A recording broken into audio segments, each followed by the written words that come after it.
At the start of the year, before we gained access to the GPT API, we created a video where we tried to utilise ChatGPT and Midjourney to create an e-learning quiz template in Articulate Storyline with some additional features that were dreamt up by the AI. But now that we have access to that GPT API, we can take this one step further. So what we're going to do in this video is see how we can use the GPT API to actually write the entire quiz activity for us for practically any topic that we want to set. And not only will we be using AI to generate the quiz text and answer content, but we'll also be using it to generate the feedback content as well for both correct and incorrect answers. So here's my thinking about how we can design our prompt to the GPT API in order to get the result that we want.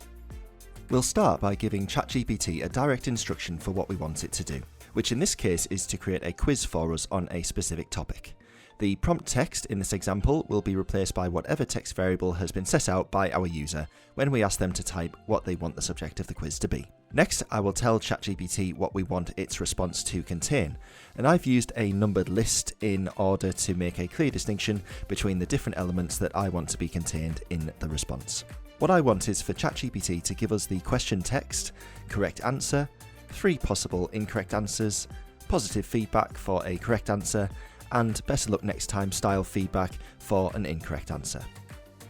We're then going to provide an instruction that we want the response to be provided to us as one single paragraph string, rather than having each section broken up into bullet points, for example. And for ChatGPT to place a tilde symbol between each component of its response. You might have already guessed why we're doing this, but keep watching as the reason for this will become clear in a moment. We're also going to reinforce the importance of having a basic single string response from ChatGPT by telling it not to include any line breaks, extra symbols, punctuation, or additional instruction as part of its response. And lastly, just to double down on the importance of this some more, I went ahead and actually provided ChatGPT with a literal example of how its response should look. I found that the response using the GPT 3.5 Turbo API was far more reliable when including this additional information, but whether or not this might be overkill for 4.0 is something I will test when the time comes for us to gain access. With the prompt engineered in this way, we can expect to get a response for each question that the GPT API provides that will look something like this. Now using JavaScript, we can use a simple split method in order to separate each value between the tilde characters into their own reference values inside of a brand new array, using the code snippet as shown on screen. With the values separated within an array, we can easily access them with JavaScript by calling on the array and the index number starting at 0 for the question text, 1 for the correct answer, 2 for the first incorrect answer, and so on. Then using the standard player.setVar method provided by Articulate Storyline, each of these can be passed to the storyline activity in the front end in order to build up our project variables that will be displayed inside of our quiz.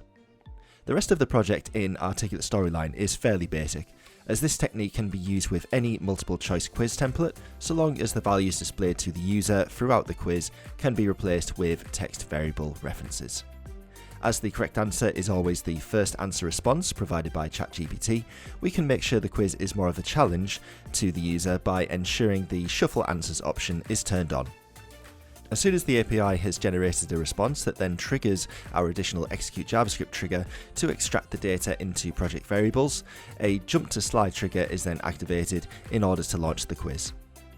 Further results from this experiment which I found interesting were that repeated generation of the same topic quiz often created the same questions each time, though often worded slightly differently. This seems to suggest that the same vast quantity of data fed to the language model for the type topic is similarly weighted for its relevance with every attempt, and therefore the likelihood that 2 people taking the same topic quiz are going to see the same questions in their separate attempts are fairly high, unless we have somehow engineered our prompt to be more random in its subtopic question generation.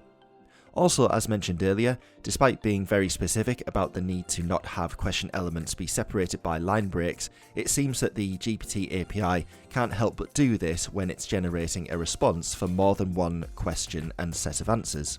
I do believe that GPT-4 can be better trained in that regard, but for GPT 3.5 Turbo, what I found useful as a contingency for this behaviour was to include some regular expression in JavaScript during the .split parsing method, which would at the same time remove any additional /n characters that had been included in the response.